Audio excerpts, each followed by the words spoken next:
Assalamualaikum warahmatullahi wabarakatuh. Nama saya Inka Loviana Nisar, perwakilan dari kelompok 1 yang beranggotakan Restu Kurniasari, Emrido Alsyawali, Imam Kurniawan, dan Dwi Apriani. Dalam kehidupan sehari-hari, kita itu pasti berhubungan dengan lingkungan sekitar. Bahkan sejak baru dilahirkan pun, kita pasti langsung berhubungan dengan lingkungan sekitar kita. Setiap kejadian yang dialami oleh individu itu pasti dipengaruhi oleh rangsangan dari luar yang kemudian akan dipersepsikan oleh setiap individu itu dengan cara yang berbeda-beda. Nah, tapi kalian tahu nggak sih persepsi itu apa dan bagaimana persepsi dalam pandangan Islam? Nah, sebelum itu kita lihat gambar berikut ini.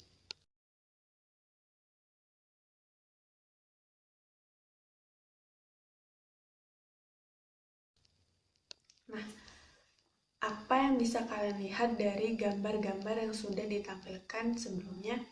Adakah yang melihat pohon, atau melihat seekor singa, atau melihat seekor gorila? Bagaimana dengan gambar yang kedua? Adakah yang melihat wajah seorang wanita atau orang yang sedang bermain saksofon? Nah, pengertian persepsi sendiri menurut Baihaqi merupakan suatu proses menginterpretasikan atau menafsirkan informasi yang diperoleh melalui sistem indera manusia dengan isi-isi pengalaman yang sudah ada dalam pikiran. Nah, secara ringkasnya nih, persepsi itu adalah sudut pandang seseorang mengenai apa yang ia terima melalui inderanya.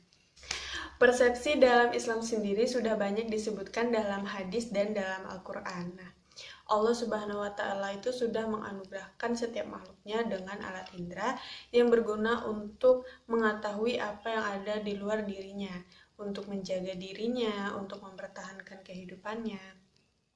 Nah, beberapa bentuk emosi itu bisa mempengaruhi persepsi. Nah, sebagai contoh, ada seorang anak kecil yang berada dalam ruangan yang gelap. Nah, anak tersebut bisa mempersepsikan ruangan tersebut itu ada sesuatu yang amat sangat menakutkan. Atau bisa juga contohnya ketika kita mencintai seseorang, kita itu bisa lupa terhadap keburukan yang ada pada seseorang tersebut. Begitu juga kebalikannya.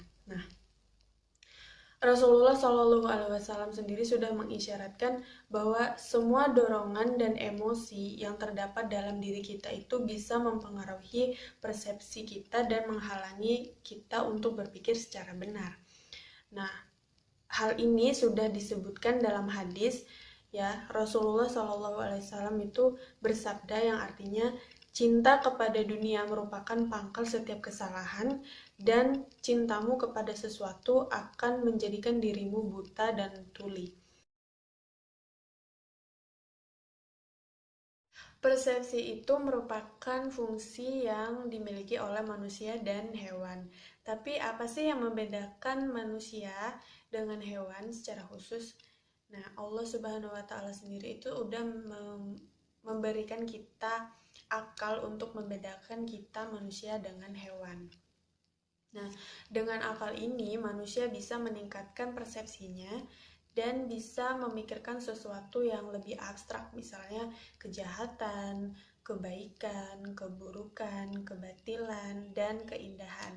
Nah, karena seringkali terjadi kondisi tertentu yang mempengaruhi manusia untuk berpikir secara benar dan mempengaruhi persepsi itu sendiri.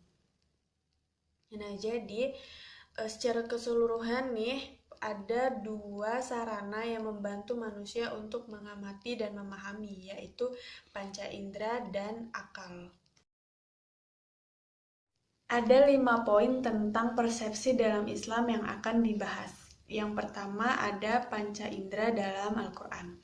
Nah, banyak ayat-ayat dalam Al-Quran yang menjelaskan tentang dua indera yang sangat penting dalam proses persepsi, yaitu pendengaran dan penglihatan. Seperti yang disebutkan dalam surah Al-Mulk ayat 23 yang artinya, katakanlah dialah yang menciptakan kamu dan menjadikan bagi kamu pendengaran, penglihatan, dan hati, tetapi amat sedikit kamu bersyukur. Nah, kenapa sih Dalam ayat-ayat lainnya juga menyebutkan tentang indera pendengaran dan penglihatan. Kenapa sih indera pendengaran itu selalu disebutkan lebih awal daripada indera penglihatan? Ada berbagai pertimbangannya. Yang pertama itu dalam proses pengamatan dan memperoleh pengetahuan, indera pendengaran itu lebih penting daripada indera penglihatan. Yang kedua, indera pendengaran itu berfungsi langsung sejak kelahiran kita. Nah, jadi dari awal kita dilahirkan itu indera pertama yang berfungsi itu adalah indera pendengaran daripada indera penglihatan karena membutuhkan waktu untuk berfungsi secara sempurna.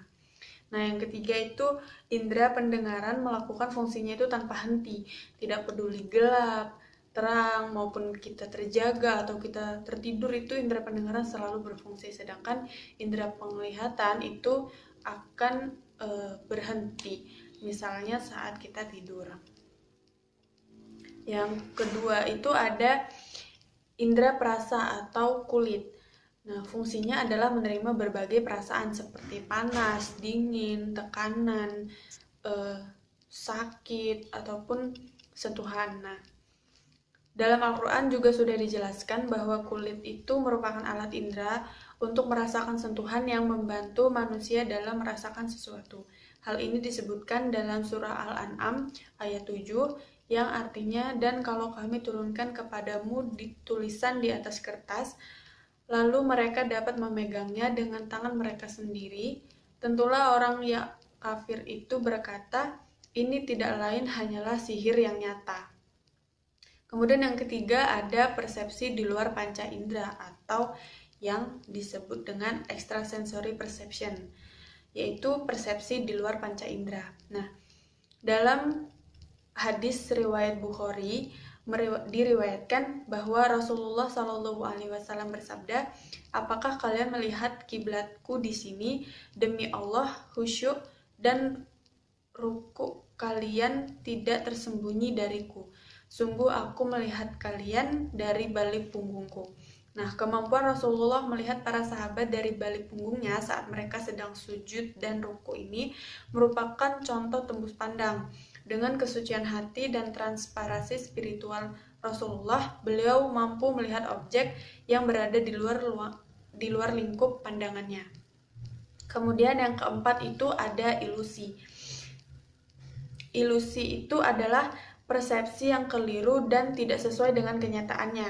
Nah, dalam kehidupan kita sehari-hari itu contohnya adalah fata morgana, yaitu contohnya ketika seseorang berada di tengah gurun pasir, dia melihat dari kejauhan itu ada genangan air. Nah, padahal itu tidak ada.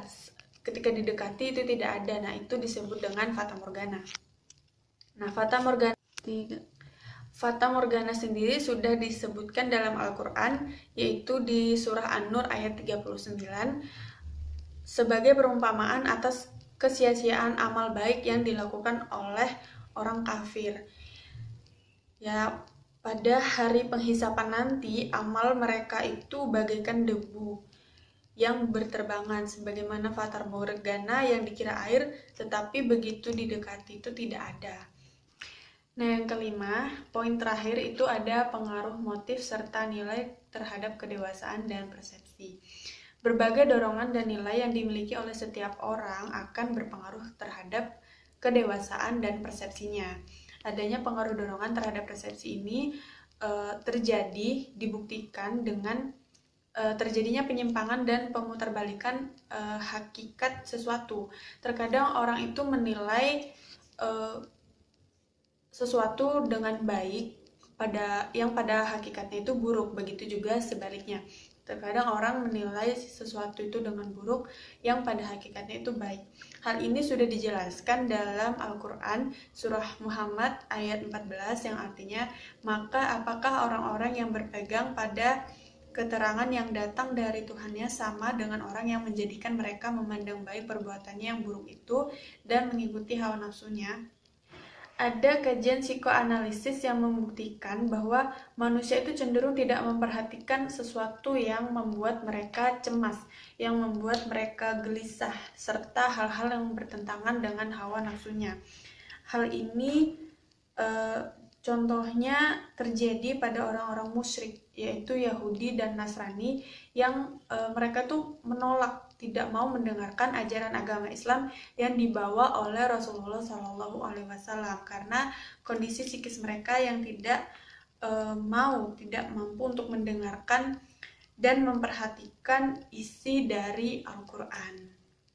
Nah, itulah kelima poin persepsi dalam pandangan Islam yang bisa saya sampaikan. Saya mohon maaf apabila banyak salah kata dan kepada Allah saya mohon ampun. Allahul muwaffiq ila aqwamit thoriq. Wassalamualaikum warahmatullahi wabarakatuh.